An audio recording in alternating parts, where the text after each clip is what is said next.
Hey everyone, and welcome to Screws After Midnight. I'm Peter, that's Tim. And we talk about horror movies on this show.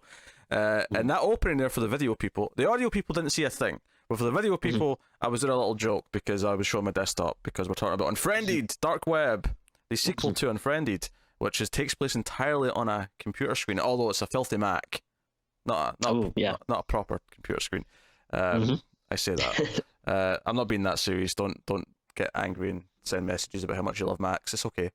We can all love different things. But yeah, so we're talking about Unfriended Dark Web. We'll start spoiler free, as we always do, and we will warn you before we go into spoilers somewhere in the middle.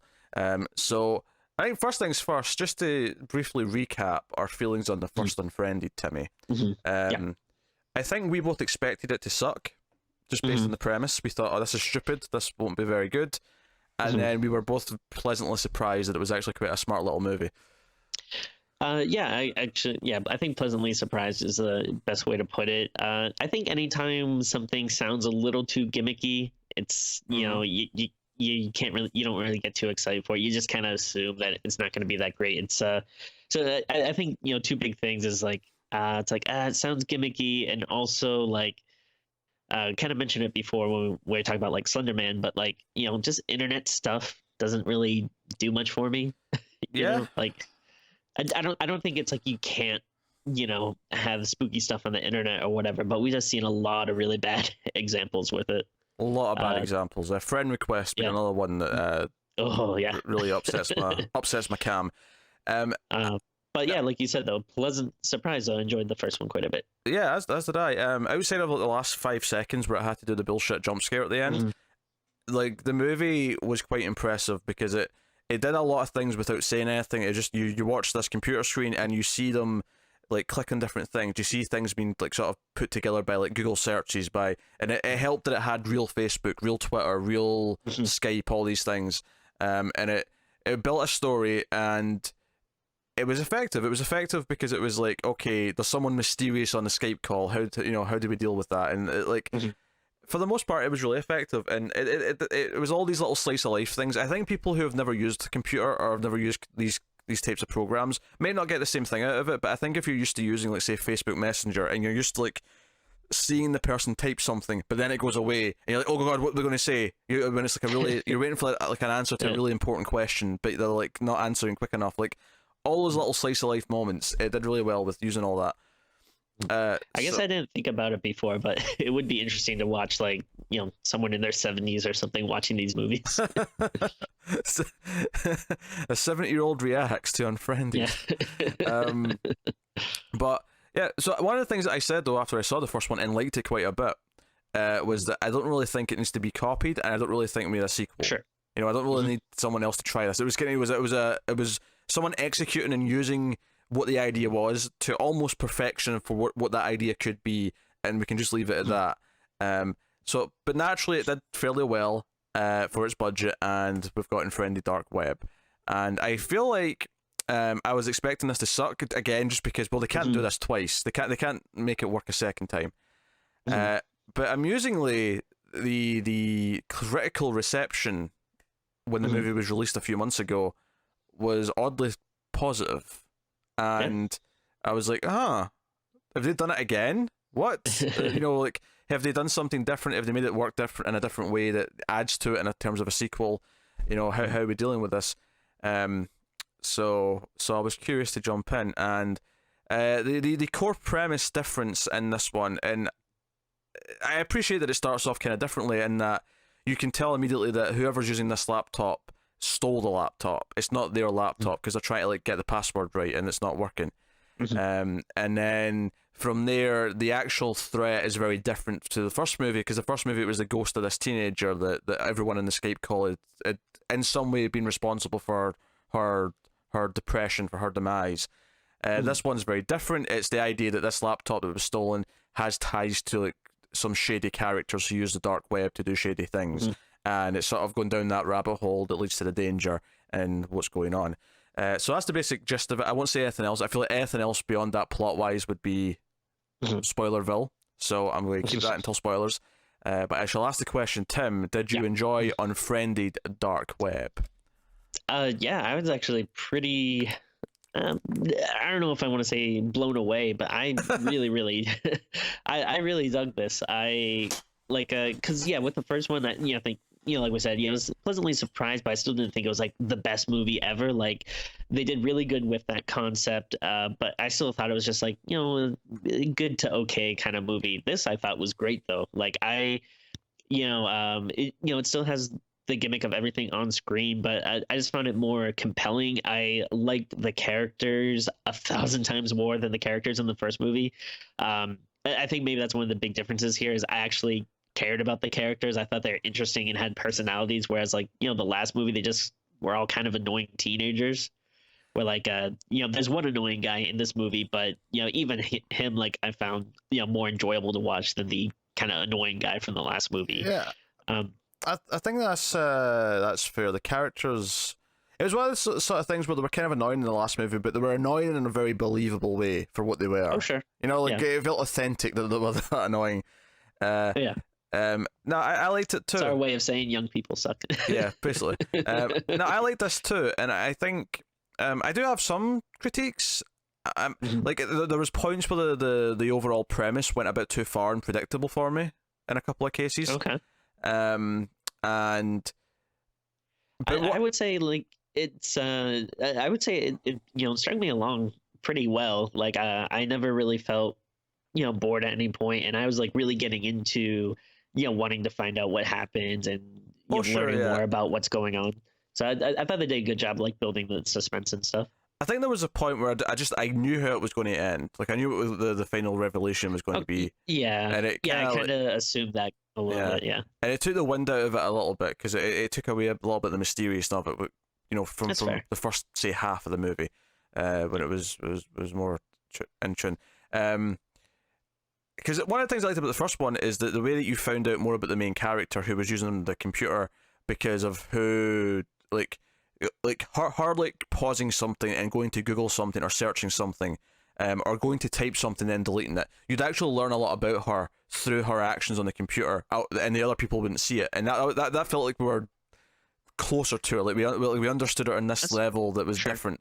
And this plays with that in a different way, but it plays it in a way where the main character has to hide what's happening on his end, at least for a set amount of time, because of the threat of the well, it's weird to say the villain necessarily, but just the force that is going Well, against the characters. well, I mean, part of the premise is, like you said, he stole this laptop, and let's just say the person that owns it finds out and wants to get it back from him. Yeah.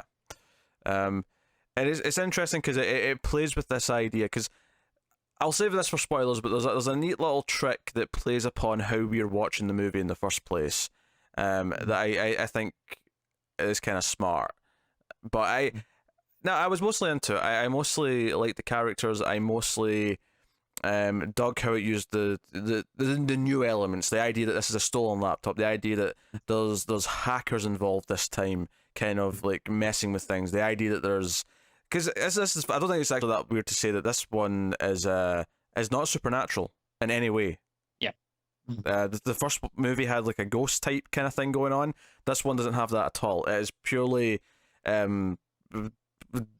don't want to say realistic necessarily, but it's purely at least supposed to be like actual world things that could be happening, and potentially, which admittedly, if you're someone who knows a lot about computers, you may have a problem with that because it might feel more far fetched because of what they're doing and claiming can happen and that kind of thing. Yeah. Which is a fair point to bring up, if that's how you feel. But so for the most part, I was into it. I think it's better than the first one probably, but it lacks the surprise factor the first one had. I remember seeing the first one and being Sure. like, it had this spark of like creativity because it was completely new and original for what it was.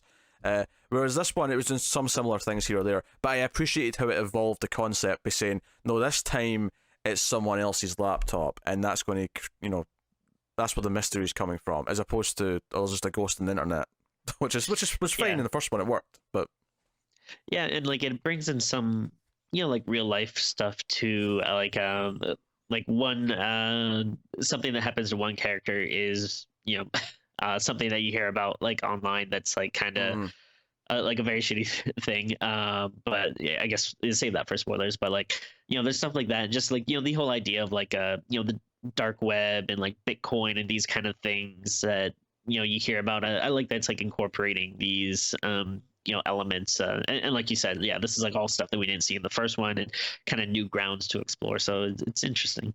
Yeah, I like that. I like that the threat was a completely different thing in this one. Yeah. The thing that is carrying over from the first one is just the how it's shown. It's a computer screen and it's a Skype call. Beyond that, it's Yeah. mostly different stuff. Yeah, is there a term for this yet? Because it's not found footage. Because Yeah, it's like it's happening in real time. yeah, that's the debate here because I think you I think you would class it with found footage because it is Yeah, just a camera feed essentially or a screen seems feed. like But they seem like they're related, but it seems like it should have its own little subcategory or something. yeah, um, I don't know. I don't know what you call it because it's funny because it's unique to computers. You couldn't do this with anything else. Yeah, and I would say like I'm kind of if they want to make like a film series out of this, like I don't need one every year or whatever, but every now and again if they have like an original unique idea, like I'm kind of game. Like I like that. Yeah, this is completely different from the first one. So if they do make more, I would be interested to see what they can do. But obviously, you want to have like a unique idea that separates it enough from the other ones. But I'd be down to see more of these. Yeah, I would be down for it as well. Actually, if they keep coming up with different things and different ways to incorporate it, then sure, whatever. Yeah. My skepticism's been left at the door because they've proven Yeah. me wrong twice now. Yeah, because I think like you said before, when I heard they're doing a sequel, I was like rolling my eyes, like, all right, what is are we gonna have like characters that knew the people from the first one and or something that's gonna have like the same ghost or whatever come back that just would have been a huge mistake. But Yeah. Um. Yeah, I was actually just looking up the original title for the first movie to see if it was a better fit because I was thinking there that if we're going to do this where everything's like almost a different premise, then the name Unfriended actually doesn't really apply to this movie. Not really. yeah, I think what was it? My my wife was saying by the end or something like, "Oh, well, I guess like he's losing friends in it, kind of," or like something like that. Like I'm like, okay, sure. Because the original title of the first movie was Cybernatural, which I really liked actually. But Okay. even that wouldn't necessarily fit for this movie because it's not supernatural. I mean, it sounds a little bit like a '90s Wildstorm character, but I'm okay with that. I'm okay with that. Yeah. Yeah. There's a cat forcing their way onto the show here. Do you know what, I should have left this up actually so you could just see the real computer browsing just to match the film. Oh, my scroll wheel's yeah. not working. My scroll wheel's not working. Oh no, so this is like, just like in the film. just like in the movie, yeah. Although Yeah. copyright people are going to come at us, so I'm going to turn that off. Yeah. So no, it's inventive in ways. I don't necessarily think every demise, as it were, is as good as it could be. Well, what I was thinking is you could probably show this on like network TV, and I don't think you really have to edit out that much. Like I don't I don't remember the first one if there's a lot of swearing, but I think there's maybe a little more blood. But it's like it's a relatively not very gory movie. There's like a few parts, but otherwise the tension is mostly built in the situation and stuff. There Yeah. isn't really a lot that you would have to take out. Yeah, I agree with that. I was looking up the director as well. Actually, the writer and director is what's his name here? Steven Susco. Who this is his first movie directing, but he's written some movies. Joe, he's worked on a script for What's that? the phenomenal Texas Chainsaw 3D. Wait, is that the one we like or no? We like That's the one we like. Beginning? Yeah, that's Okay. that's what's her face? Oh God, Daddario. Alexander Daddario. That's that Okay. one. That was great. I don't know. Oh, that's cool. Oh wait, Uh, did he actually write it, or he just wrote a treatment for it? He wrote the story. Sorry. Okay. Um. Yeah, side note, I just started reading this movie called or I started reading this book called Midnight Movie, which is actually written by Toby Hooper, and it's actually quite good. Mm. R.I.P. It's R.I.P. Don't have to say that every time you mention him. It's been a while since he died. I respect the man. Okay. Um, yeah. So no, it's good. It's funny because we can't really talk about that much without spoilers because it's Yeah. so like plot driven. But I will say there's some neat little tricks in here. The main character's girlfriend, who he's talking to over Skype, is deaf, and there's a lot of the plot is about him maybe not committing to learning sign language, and it's used in a very creative way as a plot device later on in the movie, which I thought was really neat. Yeah, there's a lot of like interesting things in this where it kind of seems like it would be a very simple movie to come up with. Like, I'm sure there's probably a lot of idiots who are like, I could do that. What, you just throw up a Skype screen and just have some people talk? But then, there's a lot of stuff that plays into each other and calls back. And I'm always really impressed with that stuff when, like, they'll take a previous conversation or something or play it back and it'll have like new meaning, or they'll bring back up like an app or something from before that all of a sudden will have new context or can be used against them. That stuff I think is really interesting, and I liked the way, let's say the bad guy, I like the way he would communicate. I thought that just kind of looked cool, and then the way it would be like erased or something when someone else is watching or looking in. Yeah, no, I like that stuff too. I'll say this. I mean, I've not seen Searching yet. That came out this year. Yeah, I heard that was good as well, but I haven't seen it either. Yeah, it's less of a horror movie. I don't think it's one that we'd do on streams. I've heard it's more of a thriller than a horror, but it's apparently good as well. And it's funny. I feel like the track record for these computer screen movies is actually pretty good so far. And I think it's maybe like the difference between like this and like regular found footage is it feels like once found footage became popular, everyone's just like, all right, let's just do everything in it. Like it seems like this, maybe people are only doing it if they actually have a good idea and if the story kind of calls for it to be filmed this way. I think so.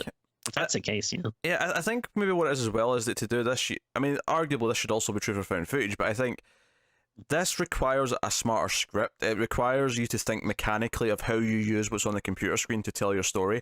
And I think that's what I like about Unfriended and Unfriended Dark Web, is that it uses things we recognize to tell a story in ways that we understand that's different from any other movie. Like, there's no other movie I can think of where they tell me a story based on, like, based on just searching for something. Like the fact that he used Google Translate in this, for example, is like such a slice of life moment.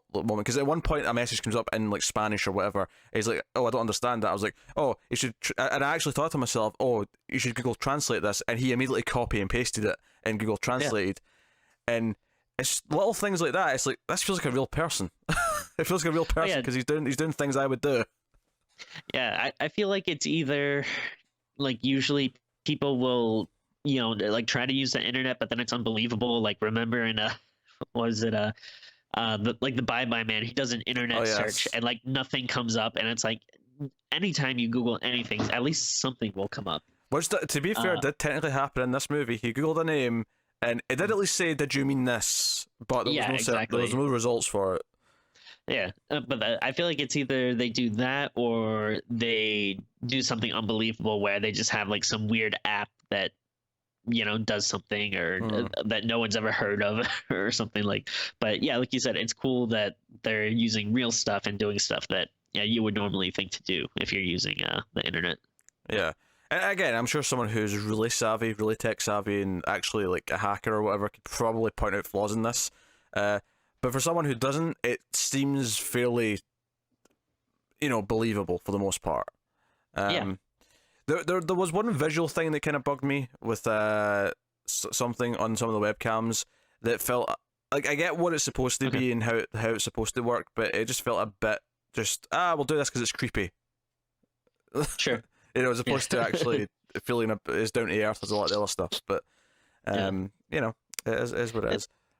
Yeah. Yeah, you give it a little bit of leeway because, like, in the end, it is still a movie, so it's like, yeah, okay. I don't know if you noticed, but one of the characters. So there's a bunch of characters. There's a lesbian couple. One of whom I was bringing up here because she was actually the main character in that Into the Dark episode we watched. The body. Oh, okay. Yeah, the blonde one. That was her. She was the like the one that was into the killer. Yeah. Oh, I didn't even realize that. Okay. Yeah. And then there's the computer savvy. There's the English guy who's like proper computer savvy, and then there's the sort of the kind of annoying one who's like the conspiracy nut who has his own YouTube show, and then there's the Asian girl. That's kind of the characters. And Yeah. do you know what I like about that is I couldn't have remembered any of their names probably outside of one or two of them, but I like that they're all very distinctly like different, so I could easily describe them all. Oh yeah. There was never like a confusion of who was who. There was no two people who looked kind of similar. They were all very different, and that made it nice and easy. And they felt like they did feel like friends though, like like a lot of times in movies it seems like people are just thrown together, just kind of haphazardly, and sometimes you're like, why would these people hang out with them? But they all felt like like friends from college, which I kind of assume that's where they all met or something, because they seem like they're in different places now, but they have like this kind of history. And like I was like, oh, I could like see these people being friends, and even like the annoying friend like maybe seems like a little bit out of place, but it seems like everyone is like does like put up with his stuff, and it felt believable to me. I think that's what makes it work, is there's these little moments where it sounds like they're used to his shit and they're annoyed about it. Or even the time the girl like answers a phone call from her mum and she doesn't mute her mic. She's like, "Oh, I need to take a phone call," and then she starts like yelling at her mum in Mandarin over the phone, and the others are all sitting around. Oh my god, she never mutes her mic, so now we have to sit and listen to her screaming over the phone for the next 5 minutes. Just little things like that. It's like it doesn't really add much to the story, but it's a little contextual thing that just makes it feel a bit more real. Yeah. So, this is what it is. So I will give the spoiler warning, and we'll dive into spoilers now for Unfriended Dark Web. So the thing is, right, so he's stolen this laptop, and at first he's like, oh, I bought it on Craigslist, so and you're like, oh, do we believe him? Did he buy it on Craigslist, and it just happens to be stolen, and that's whoever sold it? Yeah. But it turns out, no, he took it from the lost and found, and he eventually admits this to everyone, and says that weird things are happening, people are sending him messages, and the guy wants his laptop back, basically. Yeah, I'm not sure if this is like a real thing, but like he keeps getting these message notifications for the Facebook user profile, even though he's not logged into it, which I guess that would be easy, probably something easy that a hacker could do. But yeah. But he keeps getting these messages, and he's telling everyone about it, and to the point where he's like, okay, there's this weird folder, because it keeps crashing the programs, right? And his tech friend's like, hey, it's probably the hard drive that's full, and sure enough it is, but the folder's hidden, so he has to like do a bit of digging to find the hidden folder, and it's got all these video files, and they're kind of weird, and just like, like security camera footage here or there, like baby camera footage here, that kind of thing. And then eventually, once he tells all them everything, and they start looking into this River program, which is like a dark web communications device or app. Yep. They and I like the like visual of it. I thought it was cool. Yeah, it was just it was like really old school looking blocky text, just really sort of basic, and it's after he gets a message from someone thinking it's the guy who owns the laptop, thinking we'll call him Sharon4, right? Because that's who owns the laptop. That's his code name, and it's like someone, I've transferred the money, and they figure out that this Bitcoin it's worth like $10 million, and they're like, wait, what? Like, what is this? And they find this folder, and it sounds like, and through asking the person on the dark web, it's like, oh, like, what do you want us to do? He's like, oh, I want you to put something else in the head, put something, if it's something alive. And then they look at the footage of like the newest victim, and it turns out to be this girl, Erica Dunn. And they all start getting creeped out, and it's like, oh wait, this is all footage of people getting murdered in various ways. This is what they're paying for. They're paying for custom videos of murder. And whoever owned this laptop does this. So obviously, and I was starting to get worried here, because I was like, why is no one yelled out, we need to phone the police? Because at this point, just turn it in. At this point, turn it in and just, explain everything to them and just walk away from it. Luckily, someone does say that fairly quickly, and then fairly quickly after that is when Sharon 4 starts talking directly to our main character Matthias and starts saying, "Hey, I'm watching everything." Because this is what I liked about this. It's the idea that he's watching the screen the same way we are. Mm-hmm. I like that little conceit. That is a very neat little trick. It's like he's watching the screen, he's seeing and hearing everything just the same way that we, the audience, are, because he's watching the laptop feed somehow. And I think that's really cool. I mean, it's like, oh, wait a minute, that's like, we're kind of the villain almost in this one. Yeah. We're kind of like them. And that was a neat little trick. So then he lies and says that this was all a fake, it was all a game, because the killer says, no, I'm going to kill Amaya, because we see footage of him sneaking into Amaya's place and killing a roommate, or at least later on he claims he only knocked her out, but it looks like he killed her. And this was where I had some concerns, because there's this effect whenever like someone, whether the Sharons is on screen, there's this distortion effect, right? And I get that it's the idea, it's like a jammer to like obscure their identity. But sometimes it really just felt like it was just them and nothing else on the screen that was distorted, and it felt a little bit almost like it was getting supernatural, the way it was kind of treating it a little bit.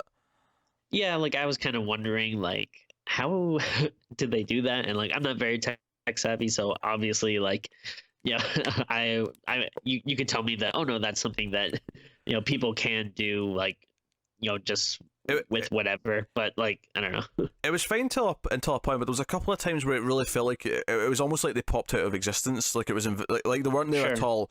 And then there'd be like distortion in a little bit of the screen, and then they'd be standing right behind someone, and it'd be like, well, okay, I get that it can distort the camera to obscure who they are, but like it felt like, no, that was just straight up magic. The way he just popped in behind someone like that was just straight up magic. Yeah. But again, a little bit of creative license.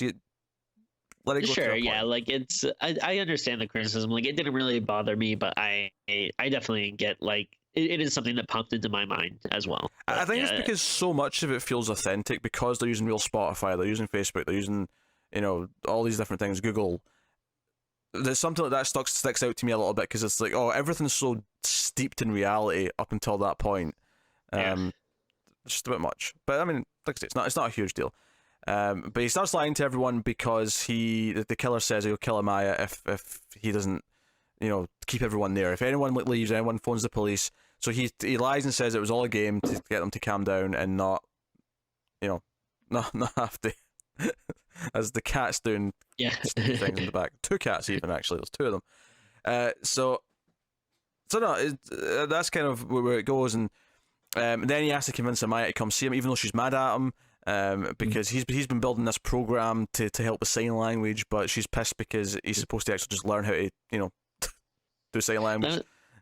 That was the one thing I was a little frustrated at first was having Matthias and Amaya just constantly fighting and not really knowing why. Like once we kind of found out exactly what the fight was about, I was like, oh, okay, this is fine. But there was a while in the beginning where I was getting frustrated because I was just like, all right, what is going on? Like, why are you guys so angry at each other? Like, I just wanted them to talk, but it's taking a while to get there. Yeah. What I liked about it though, it was just really smart, is that so there's a bit of a game of like back and forth, right? Where when he eventually gets her to leave and come see him, because he gives a little speech about how much he loves her and so on, and she's coming there, and she's coming via the subway, and he does that intentionally. He's actually very smart. He does that intentionally because he knows that when she goes into the subway, that she'll lose connection, and presumably then the killer following her would also lose a connection. And he uses that to tell everyone else that everything's real, and explains exactly what's going on. And it's a really nice moment, because as soon as that light blinks out, he just screams at them, "It's all real, guys. Listen." And he explains everything. It's like when that feed comes back up and he can see, because I think he starts screen sharing again so they can see her camera. And he says, look, as soon as that comes back on, we have to like play the game. We're playing Cards Against Humanity, and we have to act like nothing's wrong. We just have to go, because otherwise he's going to kill her. And he explains that, because at one point he even takes all the guy's money into his own account, just so that, like, that's insurance for Erica. Like, Erica's not dead yet. You've been staking her out, but she's not dead. So if she's back with her family safe, because that's the thing. It's like he's being kind of selfish at first, Matthias, because he's doing everything for himself. But when he goes to like Erica's Facebook and sees like her family begging for people for information to like get her back, it's like, no, I'm going to do something for her as well. And he tries to, he's negotiate again, essentially. Yeah, he's a good guy, and it's nice because at first you kind of think like, all right, I mean, it seems very simple. Just give the person the laptop back, and you guys are good, and that's it. But then you add this little extra bit with Erica, where are you really gonna let this random 17-year-old girl just die and not even try to help her? And then and again, it makes for some more like creative stuff that they can do, like introducing Bitcoin and everything into it, and then that kind of gives you a little more information on the killer, and he starts revealing hey, it's not just me, there's this whole like I think they're called the Circle or whatever, this group of people that are sharing these videos and stuff, and if you anger them, then that's more trouble for everyone. Yeah, because it's after the money thing where he stops the store in his face and just like shows him who he is, and he's like, hey, seriously, they're going to kill both of us if you do that shit. And I think at this point, like you were saying, when he's explained to everyone that it's real, did Lex already kill herself at that point? Well, not kill herself, but get killed at that point? She's been missing for a while. I think it's during this section where the other Sherrons hijack the Skype call and show them. So they know at this point. They know that Sherron 4 lost his laptop, and they're pissed about it, right? And but so what I was getting to the sign language though that I really liked is that eventually it's used in plot because Matthias tries really hard, looks at his notes and tries to just communicate in sign language. The idea being that he can communicate with Amaya even with them watching. The bad guy, all the Circle, whoever, he can communicate with her, and theoretically none of them will be able to understand what they're saying to each other because it's all in sign language. But it was a really neat thing because it was like, to save her he has to speak in sign language, and it was like, okay, so this is actually like a little a loophole. This is a way to circumvent the fact that they can see and hear everything. Well, you just have to be in a language that none of them can understand. And I just thought it was really a really neat a really neat mechanic in the script to bring that background and use that as a way to try and save her life. It's like it becomes important again, because that's the thing. Amaya never really finds out that there's that much danger beyond a little bit of a warning before the end. Well, yeah, and it's kind of funny because the actual sign language is what tries to help her, but then that app that he was making is what ends up screwing her in the end.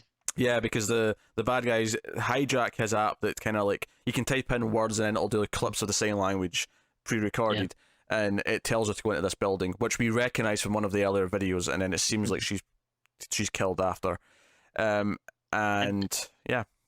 And then one of the things I like too is, obviously, it kind of negates it by the end, but I do like for a while that we have this one bad guy that wants his laptop back, but then we also have these bad guys in this circle that is hijacking their Skype call when the other guy doesn't realize it. And like, I like that there's kind of these like two threats at first that they're, trying to avoid both of. Yeah, I kind of, I think for me, my only disappointment with the plot is that there became a point where I was like, this is all just this is all part of their game. This is all part of their plan, right? This is all just intentional. This guy who's like saying that he's worried that the rest of the circle is going to like kill him as well. There's a point where I realized, no, this is all just part of whatever they want to do. And obviously towards the end, when someone hijacks the screen and it comes up saying, remote desktop access, someone else is using it, the villains are using it, and it says bait laptop, and I'm like, okay, right. So this was all just their game from the start. And I guess my only complaint with that is that I feel like after the first one, and now this one, I would kind of like one of these where they're not all doomed. Like, and I'm not saying I want a happy ending per se, but like it felt like, no one has a chance to ever survive this. And I think it's cool that a horror movie can end that way. Like, you have to have some movies where no one survives so that it feels like that can happen sometimes. But I feel like this, and I'd put this along with found footage movies, no one ever survives those. They're always ending with everyone dying every single time. At least the horror ones specifically. So it would be nice if like there was actually like, because there's a point where I just sort of realized like, okay, these guys are all screwed. There's no winning. There's no way for anyone to survive and come out. And I thought the loophole here to give me kind of a happy ending would maybe be Amaya. Like maybe like what he said at one, Oh yeah. because at one point he tries to convince them that she doesn't know anything, so there's no point in killing her. Kill the rest of us, fine. Because at this point all of his friends are already dead. It's just him basically that's alive. Yeah. It's like just Or yeah, yeah. either her or I thought maybe like Erica Yeah. might at least go free. Because they bring Erica to his apartment at the end, and we see that she's got a hole drilled in her head. Mm-hmm. And well, yeah, because yeah, that was a nice reference earlier when they're talking about the trepanation thing, and or trepanation, however you say it. And I do like though how everything kind of comes together in the end, where they're setting it up to make it look like these people are responsible for everything. Like yeah, bringing Erica to his apartment, having the Bitcoin accounts in his name. The one guy Damon setting all the like downloading all the files to his computer as evidence, but then kind of backfiring. Like I thought that was a pretty neat, clever thing. And I'm not sure when I started to realize it, but at some point I did start thinking like, oh yeah, this is probably all a ruse from the start. Everyone's been on it. He was supposed to take it, but at that point though, it didn't really bother me that much because I did think it was pretty well crafted and constructed, and I was like along for the ride so much that it didn't really bother me that much, the somewhat predictability of it. Yeah, that's fair. I think I maybe used the wrong word actually. It's not so much the predictability bothers me. I think it's the doom. It's the part where I realize, oh wait, they never had a chance to begin with. And I guess there's so many horror movies that have had that feeling over the last couple decades that I'm just at a point now where I'm like, I kind of want at least to believe there's a chance that we could have someone get out and survive and win. Yeah, I mean, yeah, I think I mentioned this before, with other movies, but like, even though you like horror and you want the creepiness and gore and death and stuff, like I still want a happy ending. Like for the most part, unless the characters are really annoying, which maybe in the first movie I didn't mind when people died because I didn't like any of the characters, but in this I actually did like the characters and would have been nice to have like at least some of them live or something. Yeah, it's just it's not like so much that I need like a happy ending all the time. It's just there's certain movies where I realize early on that this is just one of those movies where no one's going to have any type of like success, and it's just like, well, it takes a little bit of the thrill out of it in a little way, but it's a minor stuff. But I mean, to get to some of the other things, there's at one point, one of the couple, was Nari. She leaves. They're making an excuse for why she's not there, and she actually goes to the subway to try and get Amaya, and it comes up with a choice because the girlfriend or the fiance rather, her mum is dying in the hospital, and she's given a choice between the dying mother and the partner for who to kill, and she refuses to choose. And maybe I'm just a cynical bastard, but I said to myself like, well, your mum's dying anyway. I mean, no, yeah, I mean, I hate to think the same way, but I mean, at the very least, choose someone. Like, I know it's super tough, but like, I would. You want to at least choose to let someone live. I get that in the moment, you're really your emotions are running high. You're not thinking necessarily completely logical, and it is kind of cold. But I'm like, your mum's much older and she's already dying of cancer. Like, out of the two, it's the obvious choice. And what do you think is going to happen if you don't choose? They're just going to kill both, right? They may kill both anyway, but at least choosing might save one of them. Like I don't know. Yeah. As well as but yeah, so that's the thing. She gets shoved in front of a train, and that's a whole thing. So you were referencing AJ's death, the kind of annoying guy. He gets swatted essentially. Where I mean, it's more specific than that. It's rather than just calling it a threat. They clip together clips of his voice saying various things to make it sound like he's going to go and commit a mass shooting.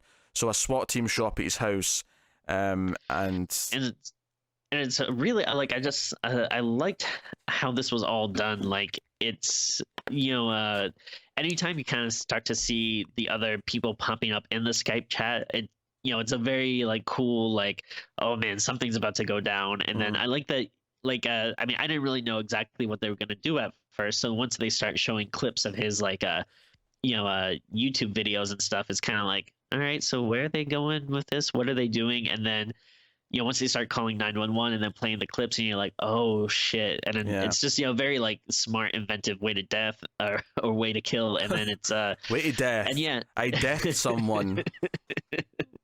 but yeah, and also, man, it's I think for me though, this was like maybe like one of the trying to think what the words, but like it was kind of hard to watch though. Just thinking though, like fuck, like this is a thing that people actually do, like which is so shitty. Like Yeah, I can't believe it. When the SWAT team's coming in, they're all just yelling at them, just lie down on the floor. So when they come in, you're just lying there, that nothing bad will happen, and they'll find out that nothing was going to happen. Right? It'll be fine. But he's sort of slowly going up the stairs. He wants to go up and speak to them, and then the Sherrons actually hijack his computer again, and they play very loudly the sound of a gun clicking, shotgun click. Yep. And even like in the beginning of the movie, he references like, oh, like check out these new speakers I got, like the sound's so good and so loud and stuff. And yeah. So he gets blown to smithereens. He gets shot multiple times, and they're all in shock, of course, from this.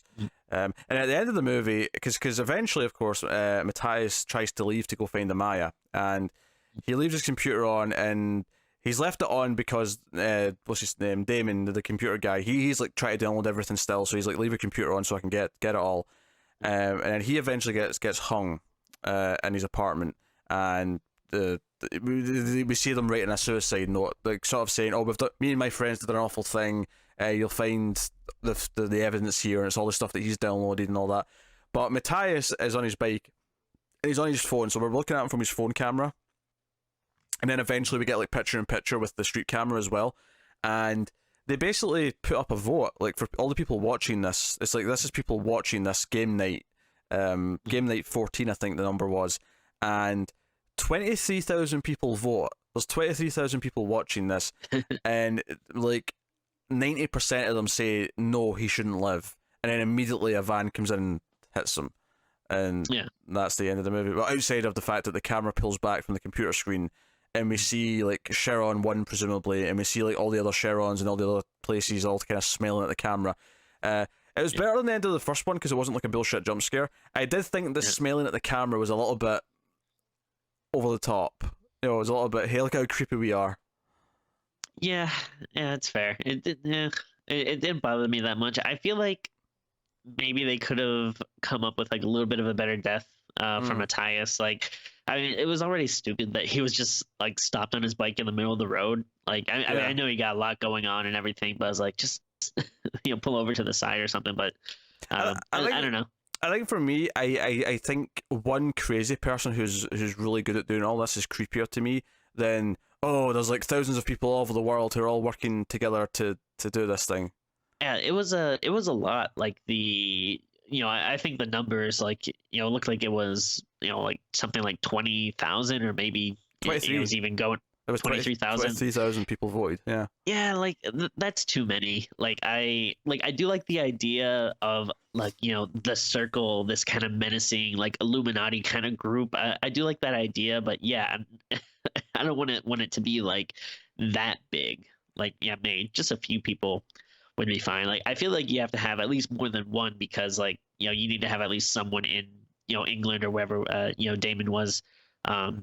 Because that was one thing that they're like, all right, well you're safe because you're over in the UK or whatever. But I think like we could kind of tell like, all right, he's not safe. There's gonna be someone there too. He's not even remotely safe. No, it's fine.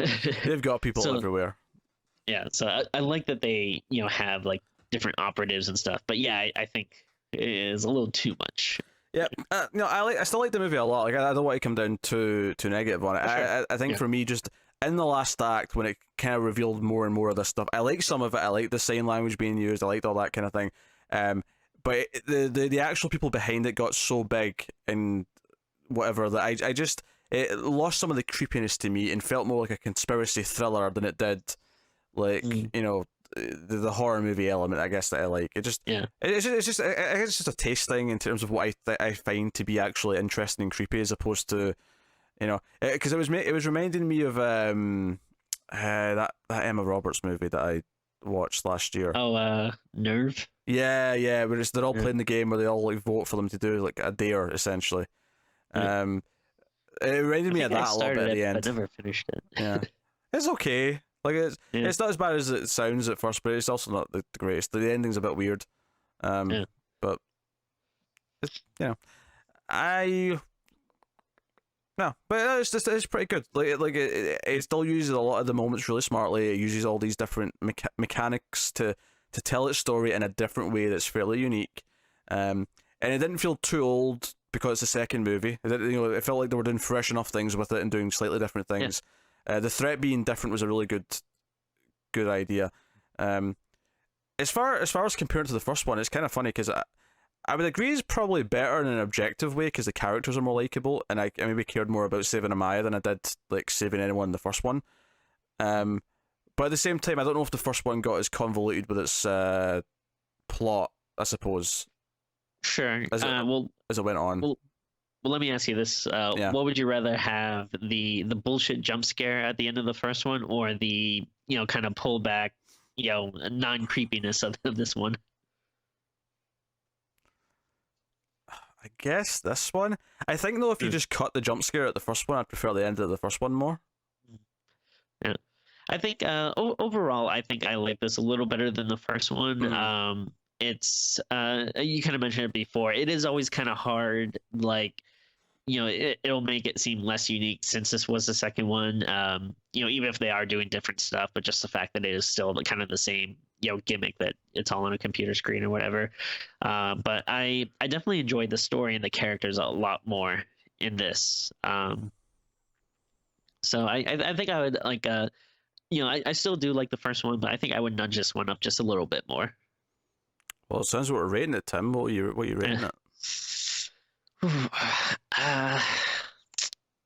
I think for now I'm gonna give it. I was kind of thinking between either an 8 or maybe even an 8.5 because I really liked it when I watched it last night. But I think I'm just gonna give it an 8 for now. Maybe let it sit for a while. But I don't know, because there was a few like iffy things, like we kind of went over. But overall, though, I was really impressed by it, and I liked it quite a bit. Yeah, I think I give the first one an 8. And I think, given talking through it and like thinking about it more, I think remembering, because the first one, I hate the jump scare moment at the end when it comes away from the laptop and we get this like stupid ghost jump scare. I hate that moment with a passion. But because I actually think the ending would not only be better without it just because it's a bullshit scene, but because I like the idea that the main character, had to live with what happened because of what she'd done, because everything was her fault, and it was like a really good character beat for her. And I really liked that, and it is kind of ruined by the jump scare moment. But I think I still kind of like the first movie overall because it kept it simpler, I guess. But I still like this one quite a bit, though. I like how it changes things up. I like how the threat's different. I like them finding the footage and being like, oh, what the hell? Where did this come from? I like the idea that this is someone else's laptop, and it's like, oh wait a minute, there's all this creepy shit on here. Where did this come from? Who owned this? What were they doing? All that kind of stuff. Yeah. So I'll go with 7.5. Like, I still liked it quite a bit. But I'd put it a nudge below. Just a few things stopped it from being completely great, I think, for me. But, that's fair. But there you go. So that is Unfriended Dark Web. So we're pretty positive on it. Let us know what you thought of the movie if you've seen it in the comments below. Like and subscribe, all that stuff. Get us on the Twitters at mailed_fuzz. Get us on the Twitters, of course, at Screams Midnight. It's very important.